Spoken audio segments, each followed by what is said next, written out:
Tom Clancy is here. He's the author of several best-selling books, including The Hunt for Red October, Patriot Games, and The Sum of All Fears, just to name a few.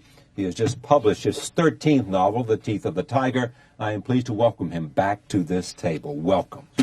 Let's start with the title. Yes, sir. You don't like The Teeth of the Tiger. You like better... Oh, let's not talk about that.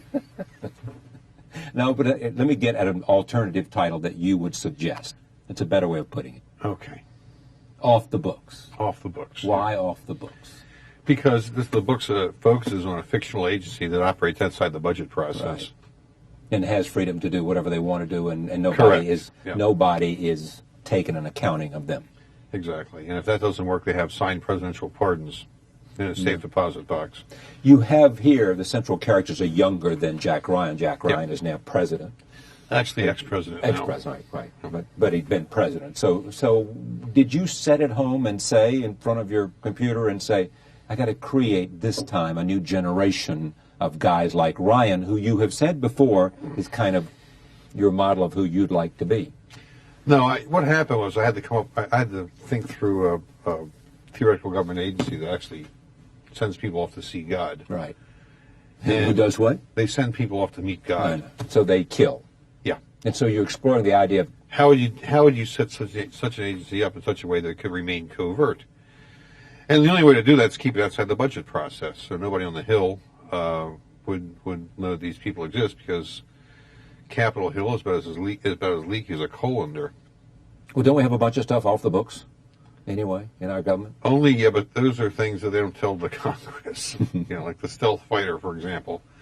The Air Force is very good at keeping things black because they that's what I was referring to. You got a lot of stuff that's sort of black, because it doesn't appear in the appropriation. May appear as a big number, but nobody knows what the number means. A member of the Senate once confirmed to me something that I thought I knew, and sure enough, I was right. And he shouldn't have told me that, but he did. You were right in knowing that there were things off the books. There is a certain object that they say doesn't exist, but really does, and I even guessed where it is, and he confirmed it was there. What was it? Can't tell you. Well, just give me a hint. It flies real fast. Oh, okay. Some kind of missile. Plane. It flies real fast. Speaking of missiles, were you the first person to speculate about the idea of planes being used as missiles? Well, the Japanese did it in 1944 and 45. Yeah, I know. Kamikaze mission. Yeah, but I mean, after that, in terms, has anyone said, when we looked at what happened on 9/11, Clancy wrote about it. People have made that connection. Yeah, I've been living it down ever since. I know you have. Yeah, I said that, but I had a little deal with myself that I wouldn't write about it until I discussed it with the Air Force first, and I did that around 1988 or 89. Now, I talked to the head of Continental Air Defense, and I said, this is an idea I've had, and have you ever looked at it? And he looked, in the course of my exposition, his eyes got kind of narrow, and he says, well, Mr. Clancy, I'm thinking, click, something important about things. Yeah, exactly. To the best of my knowledge, there's no plan for dealing with that threat, because nobody's ever thought of it. But I promise you, come Monday morning, my staff's going to be looking at it. So, like I said, look closely enough as it happens. Things get lost within the bureaucracy. Why did you come up with it? I was in college, and somebody asked me, I was head of the chess club at Loyola College, and somebody asked me a theoretical question, because I was known around the campus as being a guy who did that sort of thing. How do you take out the whole government, but you can't use nukes because that's cheating? And I came up with either a joint session of Congress or better yet, an inauguration of a new administration, where the whole chain of command is in one spot. You take that spot out, there ain't no chain of command. And how do you do it? With an airplane. Exactly. That's the only way. So you thought about that when you were at Loyola? Yeah. I like abstract problems. It's just guy laid that on me. Took about 10 minutes to figure it out. I'm going to come back to some of the things you haven't answered. But when you were at Loyola, did you know you really wanted to be a storyteller? That's what you were? The writing bug bit me in high school, and I just decided then I wanted to see my name on the cover of a book someday, and I just never let go of the dream. Was that ego, or was that some... people say... Some people want to be docs, and some people want to sail a ship around the world, or fly fighter planes. That was just my dream. Okay. Everybody's got one. You got one. Everybody watching this has one. Has a dream. Yeah. Most people don't realize it, number one, and you realized yours big time. I got lucky. Back to Jack Ryan. You felt the need to create a new generation of characters. In this book, yeah. Well, this book, you mean you're going to go back and do an aging Jack Ryan? Well, he's old enough to be president now, so he can't go out with the What's it privates. going to be? What's who going to be? Jack Ryan. I can see Jack Ryan called back by some future president for one last Jack. You never one call an last assignment. ex-president back to do anything. Is that right? When's the last time it happened? Well, maybe that's a problem rather than a fact. Now, the people who sit in the White House have too much ego to share work with one of their former colleagues. Is it true about generals? Do they call generals back? And that does happen occasionally, yes. Occasionally. Rarely, but occasionally. I saw where Wesley Clark today might run for president. You think that's a good idea? I've never met general. him. I know Colin Powell knows him, and Colin says he's pretty good, and that's good enough for me. Colin Powell is to you what? He's a hell of a great American. Yeah. A very bright guy who's done everything right in his whole life. He's a patriot. He's about as good as a guy can be. Yeah, I agree with that. But do you two share the same worldview? Well, Mr. Secretary and I have not sat down for a large rehash of the way the globe is, but generally, yeah, I think so. Our outlooks are pretty much the same. Yeah. What do you think of the war in Iraq? I think we won. And what do you think of the way the peace is being? Look, the real world is. See, I knew we were going. Once you said, "Look," I was waiting for the time Clancy would say, "Listen" or "Look." The real world is not digital; it's analog. It means it's fundamentally untidy. Yeah. And so the Iraq situation is going to remain untidy for quite some time to come. But at the end of it, Iraq's going to be a free democratic society, and that's a win for us. And for the region. Yeah, for the whole world. I mean, democracy works. America's proven that to the world. Now, some parts of the world are still a little bit retarded on that, like China, North Korea, and a few others. But democracy on the American model works better than any political system in the world. Now, here's what's interesting, Tom, because you know, everybody gives you great credit for your sense of the technology. I mean, here, this book is in part a description of how you kill people. Yeah. That's part of what's in this book. Mm-hmm. And how can you go about it in a way that's undetectable so everybody looks like they died of natural causes. Yeah. Right? That's the clever part. Yeah. That's the clever part, exactly. But when you have a great interest in all things technology, and especially as it concerns warfare. Mm-hmm. Fair enough? Yep. If you accept that, are we just way light years ahead of everybody else?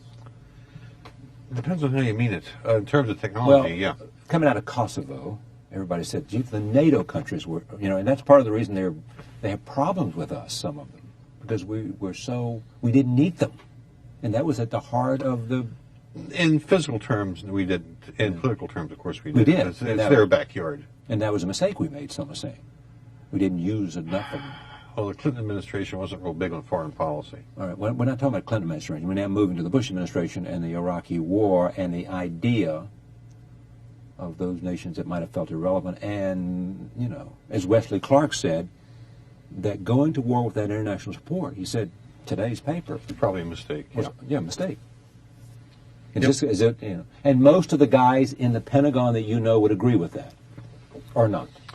I've never talked to one on that issue. I was, when all that stuff was happening, I was working on this book. I didn't have much time for philosophical discussions. When you talk to them, is it mainly about sort of guns and not about big ideas? Or do you talk to them about big ideas? When you talk to generals, you talk about big ideas, not little ones. You talk to the sergeants about little ideas. So what big ideas do you talk about? Oh, it depends on the situation. How, what's the next 10 years going to look like?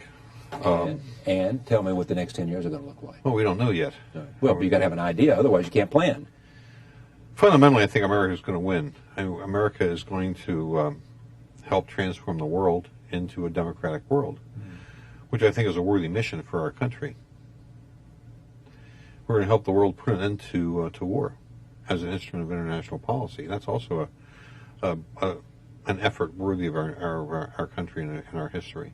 Do you think the world understands that, or does it resonate with the world? Well, look at the French. The French are not the world, but go ahead. The French, they're kind of like a big sister.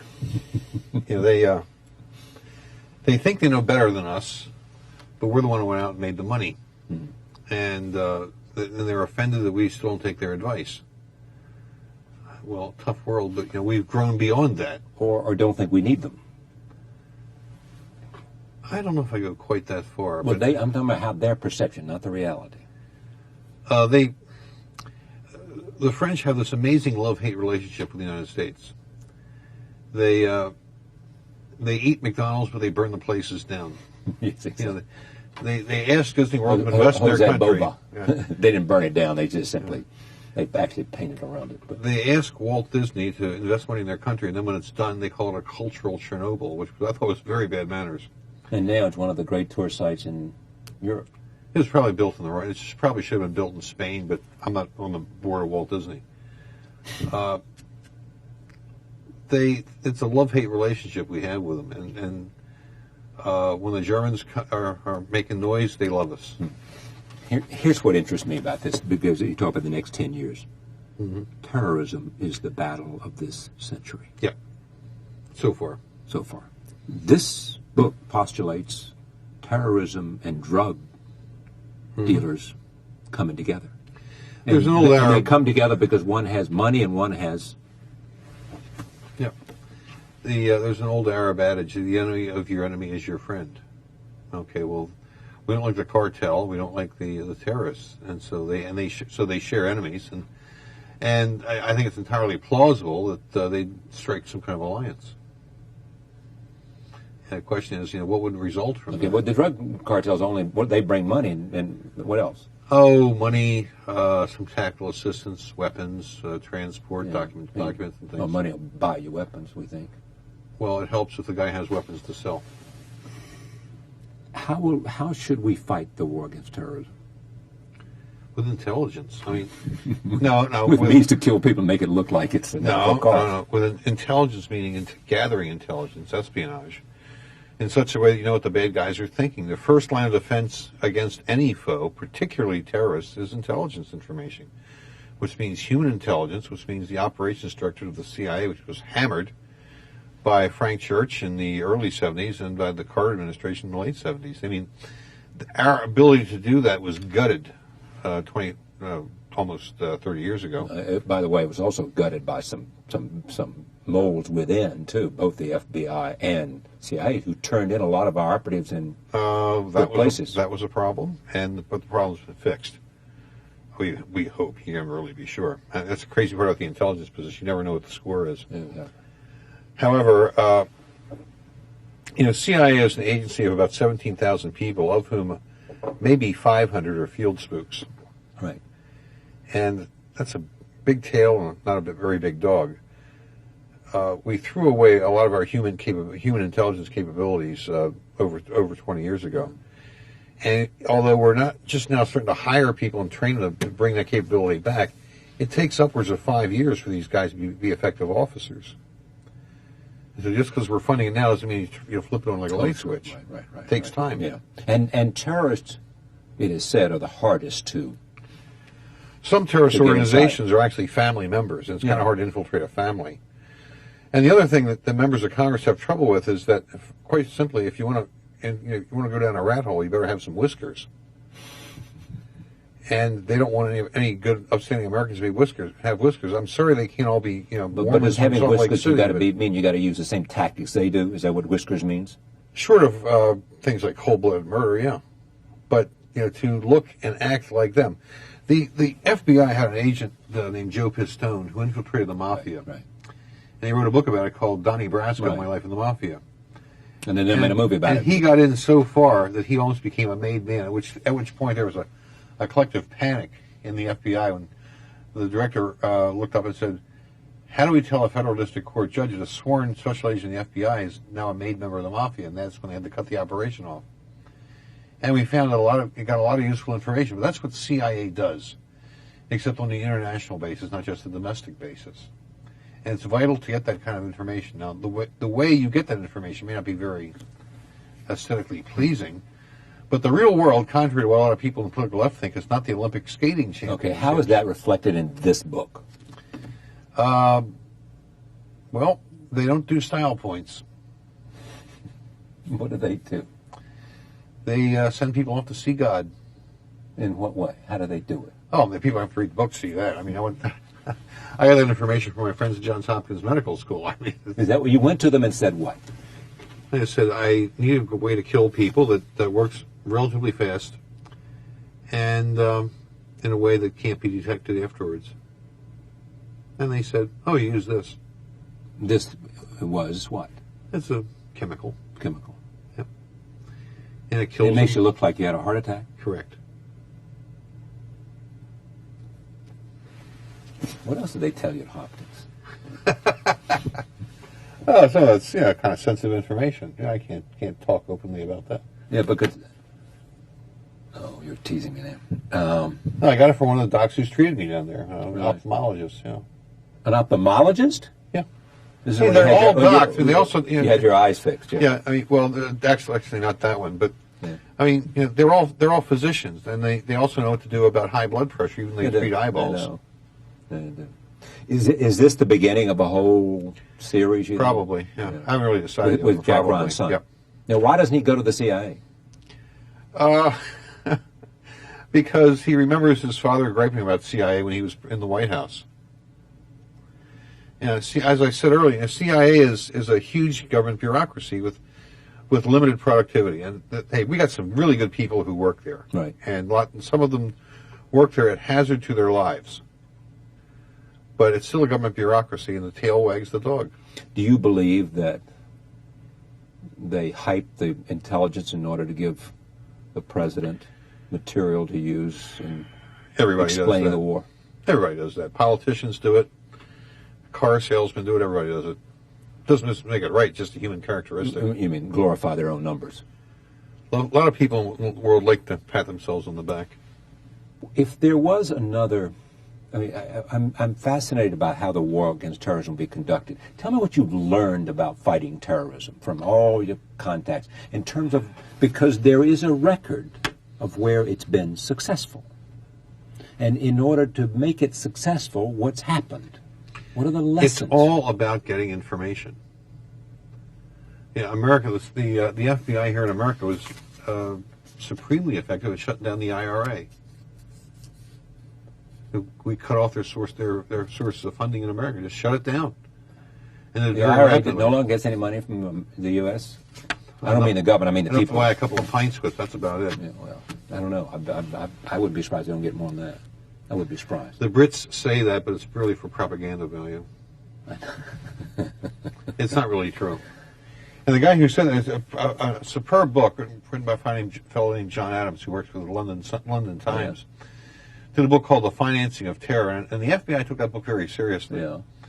Because it says track the money, you'll know what's happening. Right. That's one of the things I had the people doing here in the book. Yeah, is exactly. Track the money. Right. Well, that was also Watergate, you remember? Deep throat and all that. Well, you want to dismiss that? I prefer to forget about Watergate. That was a disaster for the whole country. Because it led to what? Fundamentally, it led to distrust of the government. Yeah, sure. It did. And it's good to be The skeptical of the glorification of government. reporters. Well, no, Bob Woodward's a friend of mine. He's a good guy, and he's a very smart guy. And, you can't knock... He told the truth when he brought Nixon down, and you can't knock a guy for telling the truth. But one of the results of that has been distrust of the government, and a lot of reporters who are always asking, what's he trying to cover up? What is he hiding? And that's a bad attitude. Just report the facts, let the people make a decision. Well, no, I disagree with you. I mean, I think that you have to go in. You have to know as much as you can, learn as much as you can, investigate as much as you can, and then approach things with a healthy skepticism, not with a cynicism. Skepticism is fine, but when you're always asking yourself, what's he trying to hide? Yeah. I mean, it's just you he create trying a to hide it? self-fulfilling Yeah. prophecy, and Right. you end up doing bad work. Objectivity is an important thing to have. I agree. And fairness, too. Absolutely. We talked always about, and most people don't only talk to you about the ideas of sort of military stuff. And I'm fascinated by what you know about terror. I'm trying to get out of you stuff you know about terror and fighting terrorism, other than telling me the obvious, like intelligence. You got to, what you can, developing sources and methods. Mm-hmm. I mean, are there lessons we've learned about terrorism in terms of being effective in the combat. We got a big bloody nose learning one of those lessons, but You mean in 9/11? yeah, I mean, it killed more people than Pearl Harbor, didn't it? And People we keep knew, forgetting and that. we knew, and we should have known, and we knew something about Osama. There's one story floating around that a foreign country, I believe it was Sudan, offered to hand Osama to us, but It's not just floating around. Yeah, that's a true story. And Clinton just said, "Don't bother."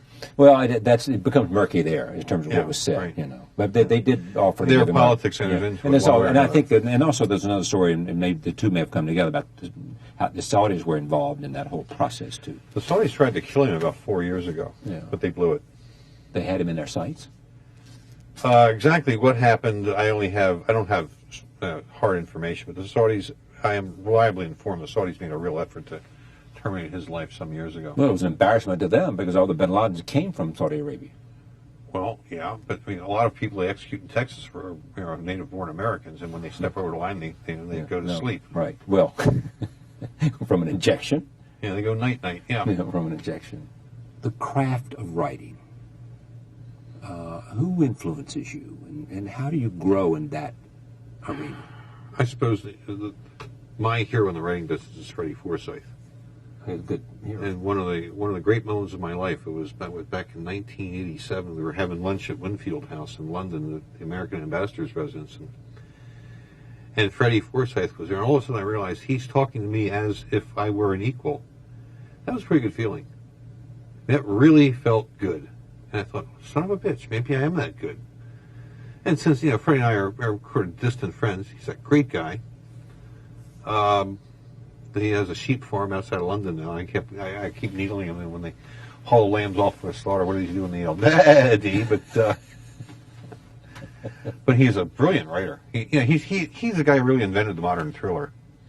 The James Bond stuff was essentially a comic book without the pictures, but when Freddie wrote Day of the Jackel, he needed a legitimate art form. Which was essentially a true story, wasn't it? Yeah. This was that happened. This was the attempt of somebody coming out of the Algerian War wanting to assassinate de Gaulle. And a big hunk of the French army was trying to kill de Gaulle because of that. And Freddie Forsyth was in a junior reporter with one of the London papers. It might have been the Express, but I'm not sure. And he was the only one of them who spoke good French. He could pass as a native in Paris. And so he kind of got adopted by MacArthur, or by de Gaulle's detail. And he'd hang out with him and have drinks and smoke cigarettes and listen and tell stories. And listen to stories. And finally he kind of adopted them, and they started telling him all their stories. So Day of the Jackal is an amalgam of like 6 different plots to kill de Gaulle. So Fred Forsyth influences you. Oh, yeah. You look at his, and who else? I mean, who else is in Tom's pantheon of... Actually, I think the best writer in America right now is a fellow named John Varley, but he John? Varley, Varley. He writes science fiction, so he doesn't get any respect. But I find him a captivating writer. Yeah. Who else? Oh, Sir John Keegan for Keegan's history. great, but that's nonfiction. Well, okay, well, so are some of my novels when you think about it. But really, somewhat. How so? Oh, figure it out, Charlie. I mean, what I write about tend to be real capabilities and things that have really happened one way or another. I just organize them a little better than reality does because novels are digital and reality is analog. Yeah, that's a nice expression. I hadn't heard you use that before. Tom Clancy, The Teeth of the Tiger, a novel. Listen, this many readers can't be wrong about Mr. Clancy. He is a born storyteller. He does know his stuff about military and intelligence and things like that. And he said he puts it together in a digital rather than an analog manner. Thank you.